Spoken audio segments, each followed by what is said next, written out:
A portaria número 25.657 foi publicada na manhã de terça-feira e estendeu o tempo de afastamento dos servidores públicos municipais citados no suposto caso de fraude e desvio de dinheiro dos cofres públicos. Como o prazo de afastamento se encerrava neste dia 19, muitos servidores compareceram aos seus postos de trabalho. Os funcionários não quiseram gravar entrevista, mas informaram que ao chegar no poupa-tempo para trabalhar na manhã desta terça-feira, não puderam registrar o ponto, pois o aparelho estava desligado da tomada.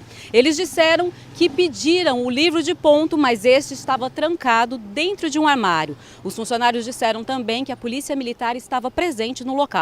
Aqui no Paço Municipal, os funcionários também disseram que ao chegar estava presente a Polícia Militar e a Ronda Municipal e que eles foram impedidos de entrar para trabalhar. E ao chegarem aqui, receberam então uma cópia da portaria com a nova determinação. Já na Secretaria Municipal de Saúde, os funcionários foram recebidos pelo secretário municipal, que informou a decisão da nova portaria. Insatisfeitos, muitos servidores procuraram a delegacia para registrar boletim de ocorrência.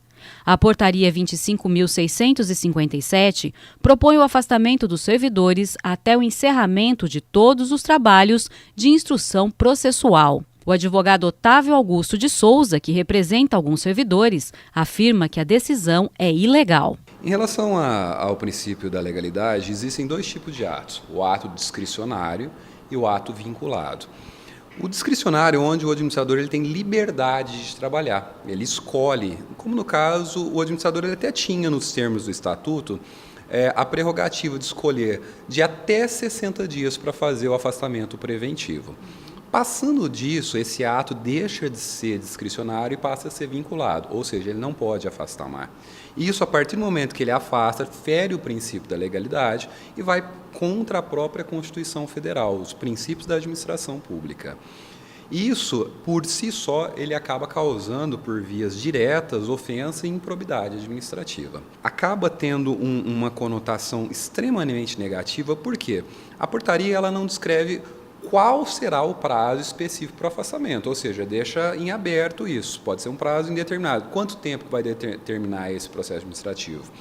E outra coisa, o artigo 3º da mesma portaria, ele estabelece os prejuízos econômicos que estão sendo imputados ao servidor, ou seja, se ele deixa de trabalhar, ele deixa de ter alguns adicionais, como insalubridade, periculosidade, gratificações da função, e isso não só vai contra a administração, mas contra o servidor. O processo ele já começou com algumas máculas de divulgação do nome dos servidores, então, ou seja, o processo deveria ser sigiloso, já não foi, então já houve um erro de procedimento nesse sentido, e não haveria a necessidade de ter essa exposição, porque se eles ficaram afastados por 60 dias, a comissão processante já sabia que não teria concluído e poderia ter prorrogado esse prazo, ainda que legalmente, se fosse prorrogar, mas no momento anterior, não esperar o servidor chegar, não colocar a polícia na porta, porque isso vai contra a regra da presunção de inocência, vai contra a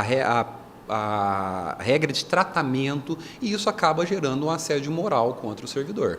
Então, a maioria sofreu esse assédio moral hoje, tanto que vários deles foram fazer boletim de ocorrência por conta do ato. O advogado contratado pelo Sindicato dos Servidores Públicos Municipais para representar os funcionários afastados afirmou que irá buscar a cassação da nova portaria. Assim que tomamos ciência desse ato, dessa nova portaria do prefeito municipal, nós imediatamente nos reunimos no sindicato e tomamos a decisão de propor a medida judicial cabível, visando a cassação dessa portaria. Uma vez que a primeira portaria foi feita com base numa legislação municipal, e essa legislação municipal prevê um prazo máximo de afastamento de 60 dias, o qual venceu ontem. Então, os servidores foram surpreendidos, desagradavelmente surpreendidos por essa decisão do alcaide, e que nós evidentemente vamos tomar a medida judicial cabível visando que eles imediatamente retomem as suas atividades.